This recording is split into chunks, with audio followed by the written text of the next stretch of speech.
Hello hi नमस्ते मिता रोसई को आपण माने को अनेक अनेक स्वागत। चलतु आज बनै नेबा नाली पुरी विदाउट फूड कलर रे। आपण देखि पारुथिबे एही पुरी गुडी को देखिबाकू जेतिकी सुंदर लागुची खाइबाकू भी ठीक सेतिकी सुंदर लागिबो। बीट खाइबाकू जो माने पसंद करि नथांदी सेमानकू एही पुरी बनै देबे, सेमाने खुशी खुशी खाइ नेबे। चलतु एबे डेरी न करी स्टार्ट करिबा आजिर रेसिपी। प्रथमे बीट गुडी को चुपा छड़े छोट छोट काटी ग्राइंडिंग कर नेछि। एबे गुटे पात्र रे अल्प अटा, ता ऊपर स्वाद अनुसार लूण, किछि कुकिंग ऑयल पकई ता ऊपर सेई बीट रो जूस को ढाली चकटी नेबा।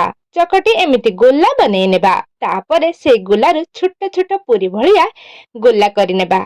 एबे चलंतु सेई गुलारे अल्प तेल लगेई पूरी भलिया बेली नेबा। सबु पूरी बेली सारिबा परे एपटे आमे तेल गरम करिवा को बसै नेथिलु। एबे देखंतु तेल गरम होई आसिलानी। एबे चलंतु सेई तेल करेई रे पूरी पकेई नेबा। पूरी फुली गला परे उल्टाई देबा, आउ गोटे पूरी को पकेई नेबा। दुई पट भल भाबे होई आसिला परे पूरी गुडी को बाहर करी प्लेट रे रखि नेबा।